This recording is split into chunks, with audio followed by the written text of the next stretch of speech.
بسم اللہ الرحمن الرحیم۔ السلام علیکم معزز خواتین و حضرات۔ سیدنا حضرت عبد الرحمن رضی اللہ تعالیٰ عنہ اپنے والد حضرت عبداللہ بن مسعود رضی اللہ تعالیٰ عنہ سے روایت کرتے ہیں، پہلی امتوں میں سے ایک بادشاہ تھا، خوب شان و شوکت سے اس کے دن رات گزرے تھے۔ ایک دن اس کی قسمت کا ستارہ چمکا اور وہ اپنی آخرت کے بارے میں غور و فکر کرنے لگا اور سوچنے لگا کہ میں جن دنیاوی آسائشوں میں گم ہو کر اپنے رب کو بھول چکا ہوں، عنقریب یہ ساری نعمتیں مجھ سے منقطع ہو جائیں گی۔ میری حکومت و بادشاہت نے تو مجھے اپنے پروردگار کی عبادت سے غافل کر رکھا ہے۔ چنانچہ وہ رات کی تاریکی میں اپنے محل سے نکلا اور ساری رات تیزی سے سفر کرتا رہا۔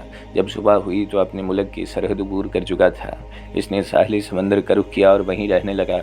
وہاں وہ اینٹیں بنا بنا کر بیچتا، جو رقم حاصل ہوتی اس میں سے کچھ اپنے خرچ کے لیے رکھ لیتا اور باقی سب صدقہ کر دیتا۔ اسی حالت میں اسے کافی عرصہ گزر گیا۔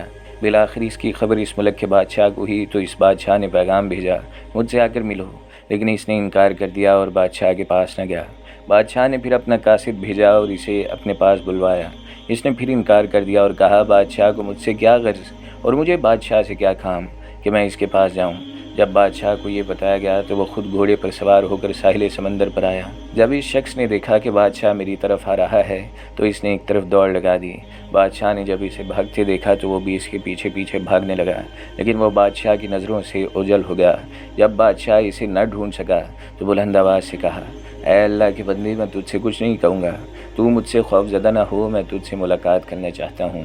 جب اس نے ایک شخص نے یہ سنا تو وہ بادشاہ کے سامنے آ گیا۔ بادشاہ نے اسے کہا، اللہ تجھے برکتیں عطا فرمائے، تو کون ہے اور کہاں سے آیا ہے؟ اس نے اپنا نام بتایا اور کہا، میں فلاں ملک کا بادشاہ تھا۔ جب میں نے غور و فکر کیا تو مجھے معلوم ہوا کہ میں جس دنیا کی دولت میں مست ہوں یہ تو عنقریب فنا ہو جائے گی، اور اس دولت سے اور اس حکومت سے مجھے غفلت ہوئی ہے اور میں نیند سو گیا تھا۔ چنانچہ میں نے اپنے تمام سابقہ گناہوں سے توبہ کی اور تمام دنیاوی آسائشوں کو چھوڑ کر دنیا سے الگ تھلگ اپنے رب کی عبادت شروع کر دی۔ اللہ میری اس کاوش کو اپنی بارگاہ میں قبول و منظور فرمائے۔ جب بادشاہ نے یہ سنا تو کہنے لگا، میرے بھائی، جو کچھ تو نے کیا میں تجھ سے زیادہ اس کا حقدار ہوں۔ یہ کہتے ہوئے وہ گھوڑے سے اترا اور اسے وہیں چھوڑ کر اس نے ایک شخص کے ساتھ چل دیا۔ چنانچہ وہ دونوں بادشاہ ایک ساتھ رہنے لگے اور اب وہ ہر وقت اپنے رب کی عبادت میں مصروف رہتے، اور انہوں نے دعا کی، اے ہمارے پروردگار، ہمیں ایک ساتھ موت دینا۔ لہذا ان دونوں کا ایک ہی دن انتقال ہوا اور ان کی قبریں بھی ایک ساتھ ہی بنائی گئیں۔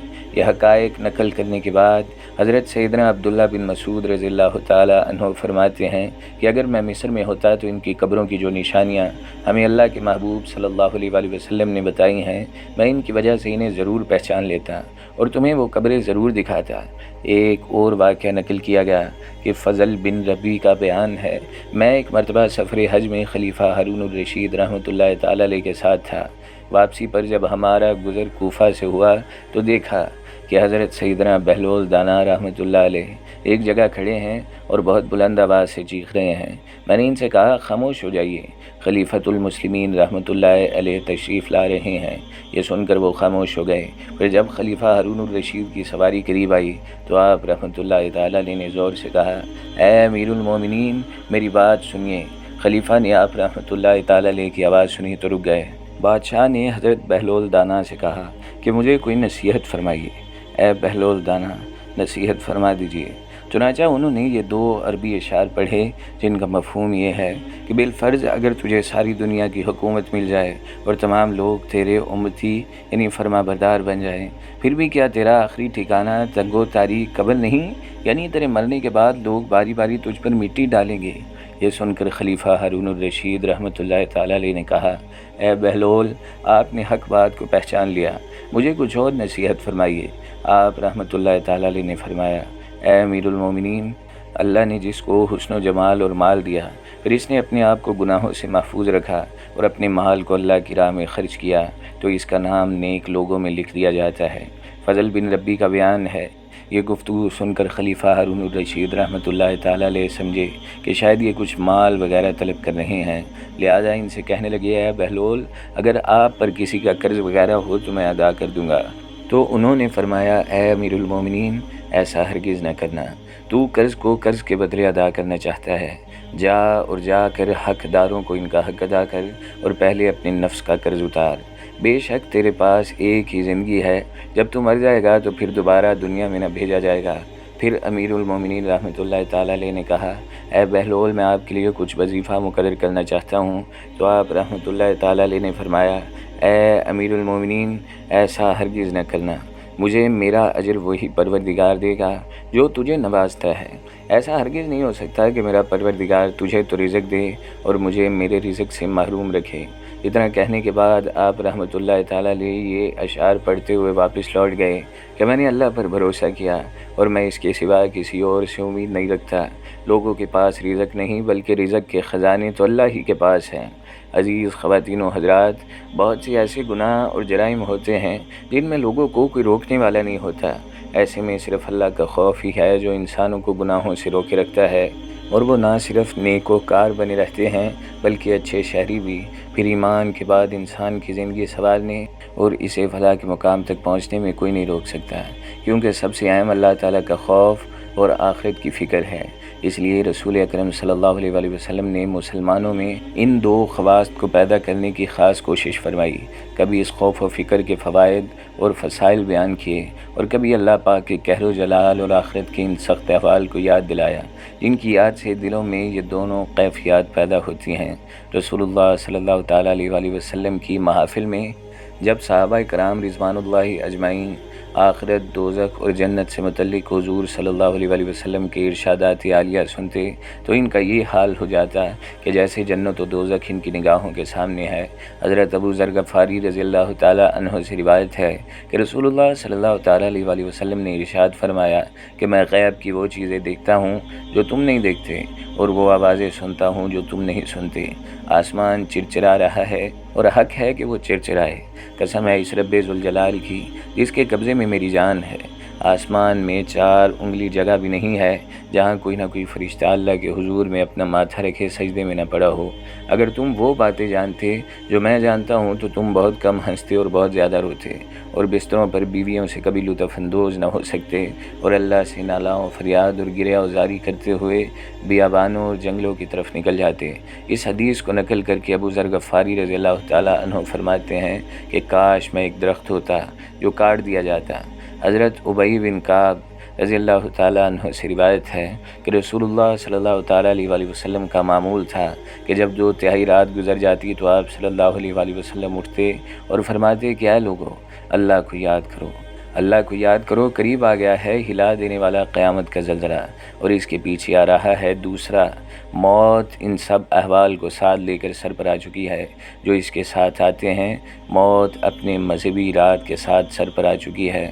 حضرت ابو ہریرہ رضی اللہ تعالیٰ عنہ سے روایت ہے کہ رسول اکرم صلی اللہ علیہ وآلہ وسلم نے ارشاد فرمایا کہ جو شخص ڈرتا ہے وہ شخص رات میں چل دیتا ہے، اور جو شروع رات میں چل دیتا ہے وہ عافیت کے ساتھ اپنی منزل پر پہنچ جاتا ہے۔ یاد رکھو، اللہ کا سودا سستا نہیں، بہت مہنگا اور بہت قیمتی ہے۔ یاد رکھو، اللہ کا سودا جنت ہے۔ قرآن کریم ہمیں بتاتا ہے کہ انسانی قلب کا سکون و آرام اللہ کی یاد میں ہے۔ پروردگار عالم کے ذکر سے اضطرار کو قرار ملتا ہے، بے سکونی کا احساس ختم ہو جاتا ہے، ظلمتوں کا خاتمہ ہوتا ہے۔ ایک المیہ یہ ہے کہ ہم بیماروں کا ذکر تو کرتے ہیں مگر اس کے علاج کی طرف توجہ نہیں دیتے۔ ہم لفظی اور زبانی کلامی باتوں پر تو یقین رکھتے ہیں مگر قرآن و حدیث کی تعلیمات پر عمل پیرا ہونے سے کتراتے ہیں۔ رب کریم ارشاد فرماتے ہیں، بھلا وہ کون ہے کہ جب کوئی بے قرار اسے پکارتا ہے تو اس کی دعا قبول کرتا ہے اور تکلیف دور کر دیتا ہے، اور جو تمہیں زمین کا خلیفہ بناتا ہے؟ کیا اللہ کے ساتھ کوئی اور خدا ہے؟ نہیں، بلکہ تم بہت کم نصیحت قبول کرتے ہو۔ حضرت ابو سعید خدری رضی اللہ تعالیٰ عنہ فرماتے ہیں کہ رسول اللہ صلی اللہ تعالیٰ علیہ وآلہ وسلم نے فرمایا، مفہوم ہے اس کا کہ اللہ کا ذکر ایسی کثرت سے کیا کرو کہ لوگ تمہیں مجنون کہنے لگیں۔ خوش قسمت ہے وہ لوگ جو دنیا کے ساتھ اپنی آخرت بھی سنوار رہے ہیں اور جن کے دل اللہ کے ذکر سے غافل نہیں ہوتے۔ ان کی تو شان میں رسول اللہ صلی اللہ تعالیٰ علیہ وآلہ وسلم نے فرمایا۔ حضرت ابو ہریرہ رضی اللہ تعالیٰ عنہ سے روایت ہے، ہم نے رسول اللہ صلی اللہ تعالیٰ علیہ وآلہ وسلم سے سنا کہ قیامت کے دن اللہ پاک بعض قوموں کا حشر فرمائیں گے کہ ان کے چہروں میں نور چمکتا ہوگا، وہ موتیوں کے ممبروں پر ہوں گے، لوگ ان پر رشک کرتے ہوں گے، وہ انبیاء اور شہداء نہیں ہوں گے، کسی نے عرض کیا یا رسول اللہ صلی اللہ تعالیٰ علیہ وسلم آپ ان کا حال بیان فرما دیجیے کہ ہم ان کو پہچان لیں۔ آپ صلی اللہ علیہ وسلم نے فرمایا وہ لوگ جو اللہ کی محبت میں مختلف جگہوں اور مختلف خاندانوں سے آ کر ایک جگہ جمع ہو گئے ہوں اور اللہ کے ذکر میں مشغول ہوں۔ ایک جگہ فرمایا کہ جب جنت کے باغوں پر گزرو تو خوب چلو۔ کسی نے عرض کیا یا رسول اللہ صلی اللہ تعالیٰ علیہ وسلم جنت کے باغ کیا ہیں؟ ارشاد فرمایا کہ ذکر کے حلقے۔ ناظرین، آج تک جتنے اولیاء اللہ گزرے ہیں ان کا کوئی وقت ایسا نہیں گزرا جو یاد خدا سے غافل ہو۔ ہر گھڑی اللہ ہی اللہ کی صدائیں ہوتی تھیں، یہاں تک کہ جب حضرت جنید بغدادی رحمۃ اللہ تعالیٰ علیہ کا انتقال ہونے لگا تو کسی نے کہا کہ حضرت کلمہ پڑھ لیجئے۔ حضرت جنید بغدادی رحمۃ اللہ تعالیٰ علیہ کہنے لگے میں کسی وقت بھی اس کو نہیں بھولا، یعنی یاد دلاؤ اگر میں کسی گھڑی اپنے اللہ کو بھولا ہوں۔ حافظ ابن تیمیہ رحمۃ اللہ تعالیٰ علیہ فرماتے ہیں کہ اللہ کا ذکر دل کے لیے ایسا ہے جیسے مچھلی کے لیے پانی اور ایک جگہ ہے کہ ذکر دل اور روح کے لیے روزی ہے۔ ذکر ایسا نشان ہے جس کا اصل نہ ختم ہونے والا ہے، ایسا سکون و لذت جو باقی رہنے والا ہے۔ اللہ کا ذکر دلوں سے ظلمت مٹا کر حلاوت ایمانی پیدا کرتا ہے، روح و قلب کو طمانینت بخشتا ہے۔ اللہ کا ذکر جب دل میں بس جاتا ہے تو پھر کوئی طاقت اس سے دور نہیں کر سکتی۔ جتنا ہم اللہ کا ذکر کریں گے قرب الہی اتنی زیادہ نصیب ہوگی، جتنا ہم غفلت میں پڑھتے رہیں گے اتنی دوری ملے گی۔ اللہ پاک ہمارے قلب و روح کو اپنی یاد سے مالا مال فرمائے۔ اللہ تعالی ہمیں آخرت کی تیاری کرنے اور نیکی کی توفیق عطا فرمائے۔ آمین یا رب العالمین۔